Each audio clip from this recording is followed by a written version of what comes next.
The first thing people noticed in Aurelia was the glass, not the girl.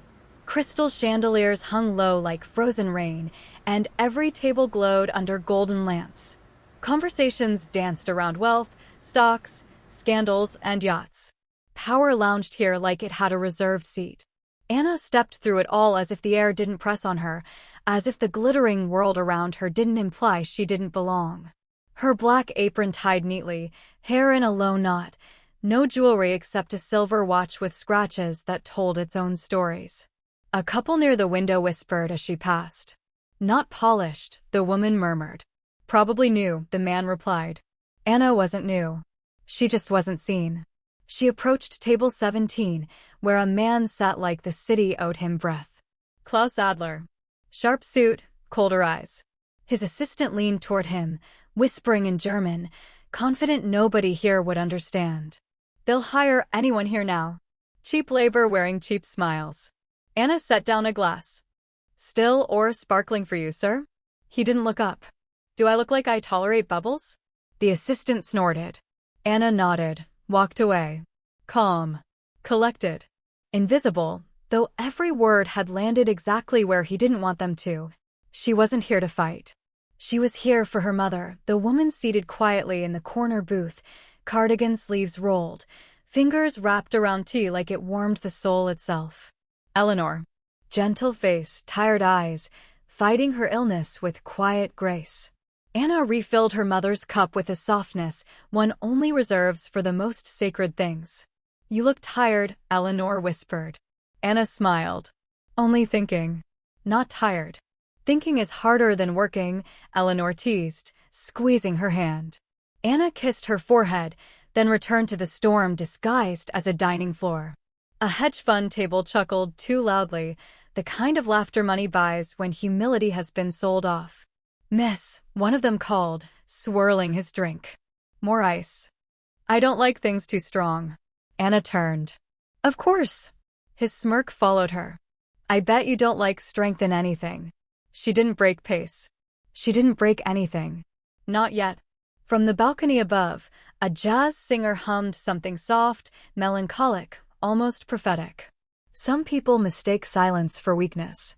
Some mistake humility for lack of power. Some mistake simple clothing for small lives. Anna was none of those things. She simply never needed to announce who she was. But tonight, someone's ignorance would do it for her. And the room, wrapped in luxury and ego, had no idea the storm they were provoking was disguised as kindness in an apron. Klaus snapped his fingers, sharp as breaking glass. "Waitress. Orders." Anna approached, pen ready. He switched to German again, rattling off a complicated order, ingredients and temperatures, as if speed proved intelligence. His assistant added flourish, a tone dipped in superiority. No one listening understood the words. But they understood the tone. Anna didn't write. She met Klaus's eyes once. Calm. Respectful. Almost kind. "Certainly," she replied, in German. Perfect pronunciation. Warm cadence. Controlled power hidden under velvet. Klaus blinked. His assistant stiffened. A couple nearby paused mid-bite. Anna walked toward the kitchen without another syllable. Behind the swinging doors, pots clanged, steam hissed. Marco, a junior server wiping plates, leaned over. "You good?" "Perfect," she murmured. "Just collecting reminders." Reminders. Patience wears pearls. Arrogance wears noise. Marco didn't get it. He didn't have to. Plates prepared. Aromas rich.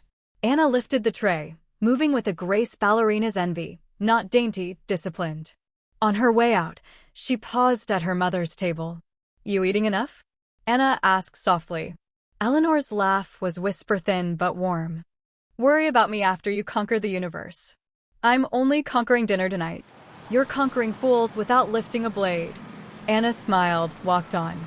At table 17, Klaus leaned back, confident again. He expected fear. He expected apology. He expected she would shrink. Instead, Anna served the dishes flawlessly, announcing each one in German, then English, finishing with, "And of course, sir, just the way you liked it last May, in Berlin." A quiet cut. A polite blade. Klaus froze. The assistant's smirk died. Conversations around them stuttered. Anna wasn't vengeful. She was factual.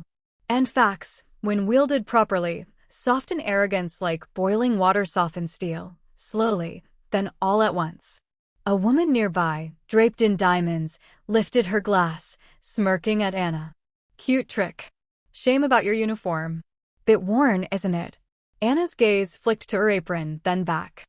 I value where that comes from purpose.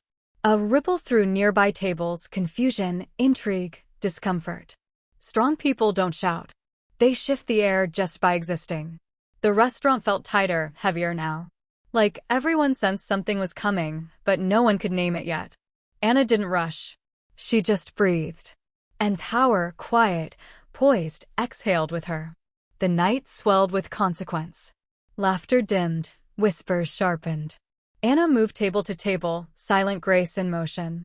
When she passed Klaus again, he spoke, louder now, insecure, pretending to be amused.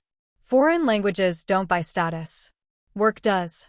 Anna turned slowly, not offended, just studying him like an economist studies fragile markets. I agree, she replied softly. Work reveals truth. He scoffed. And your truth is, he gestured to her apron. This. Anna paused, a still lake in storm wind. Temporary roles don't change permanent worth. Then she placed a small leather folder beside him, not a menu, not a receipt. A shareholder authorization document. His company logo embossed. His board signatures. Her name printed above his. Anna Moller-Adler. Silence slapped the room. Klaus's glass clinked against the table as his hand trembled. His assistant swallowed like he'd eaten glass. Anna lifted her water pitcher. Shall I refill? He nodded without thinking, humiliation blooming quietly behind his ribs. A man at another table let out a low whistle. Someone whispered, is that? A woman snapped a photo. Another gasped. Eleanor watched from her corner, not proud, not smug, just peaceful, as though this moment was simply the universe self-correcting. Anna turned to her. Their eyes met. A daughter anchored by purpose. A mother anchored by love. The world measured success by noise. Anna carried it in silence. Klaus finally found breath. Why would someone like you serve tables?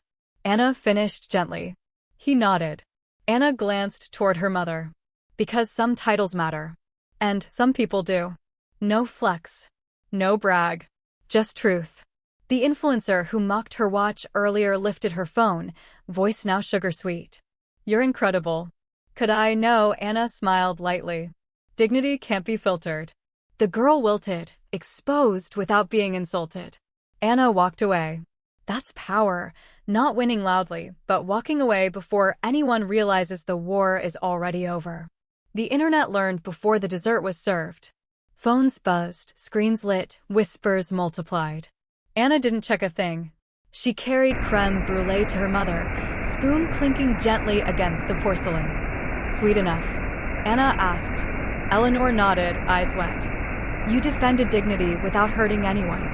I only held a mirror. Mirrors can cut. Only those afraid to see. Across the restaurant, people adjusted postures, corrected tones, hid arrogance like it was suddenly unfashionable. The hedge fund men avoided Anna's gaze.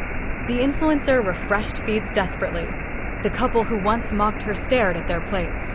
The world can pivot in seconds when truth arrives dressed in composure. In the kitchen, Tony, the manager, wiped his forehead. Never seen anything like that. Anna shrugged. It wasn't about them. Who was it about? Her. She nodded toward Eleanor. And anyone who's ever been spoken to like they're small. Tony cracked a rare smile.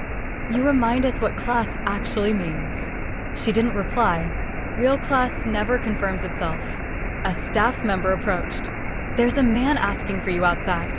Anna stepped into cool night air. City lights glittered like ambition. Daniel stood there. No entrance music, no arrogance. Just presence. Tailored coat, hands in pockets, eyes soft only for her. You handled yourself well. I handled truth. He touched her watch lightly. We could buy 100 of these. I only need the one he gave me. Daniel nodded like he always understood the parts most people missed. Ready to head home? Soon. She wants dessert. And pride tastes better shared. He smiled, brushed a strand of hair behind her ear, and stepped back inside, not claiming space, but honoring it. And the restaurant, seeing him beside her, finally understood. She didn't need power. She chose simplicity, which is the strongest choice of all. When Anna returned, the room wasn't the same. It stood a little straighter, spoke a little softer. Humility had walked quietly through, rearranging the air. Klaus stood, slow, stiff. Anna met his eyes, not triumphant, just human. "You deserved respect," he said, voice cracking. "We all do," she replied. "Even before we earn titles." A lesson delivered gentle, which hurts more. His assistant stepped forward, stammering an apology. Anna simply nodded. Forgiveness isn't weakness, it's sovereignty. A young server whispered, "You're incredible." "No, just raised well." Camera phones hovered, but no one lifted them now. Respect isn't content, it's atmosphere. Anna returned to her mother, who wiped tears like they were delicate, valuable things. "You walked through fire tonight," Eleanor whispered. "Fire doesn't burn truth. Fire reveals it." Anna rested her head on her mother's shoulder. Around them, the restaurant moved softer, almost reverent. Power had shifted. Not because Anna demanded it, but because she didn't need to. Weeks passed. The viral moment lived online, but Anna didn't. She served tables, brought desserts, walked her mother in the park. Money doesn't define peace, love does. Sometimes guests recognized her, whispered stories like they'd seen a legend. She never corrected them. Legends aren't loud. Once, a girl shyly approached. "You're the lady who stayed kind even when people were mean." Anna crouched to eye level. "I stayed myself." "That's harder." The girl nodded like she'd been handed armor. At night, Anna sat beside Eleanor, reading poetry, light pooling soft around them. Daniel would bring tea, kiss her head, say nothing. Some souls understand silence as language. And in the quiet, Anna would look at her scratched watch. A reminder. Time humbles arrogance. Time honors dignity. And dignity, once seen, never unechoes. This wasn't a story of revenge. Revenge wants applause. Grace wants nothing. Grace wins anyway. Because sometimes the world needs someone not to rise above, but to stand still with unshaken self-worth and let arrogance collapse under its own weight. And when it does, you don't say, "I told you." You just walk forward, loving who you love, living who you are. That's how real power moves. Quietly.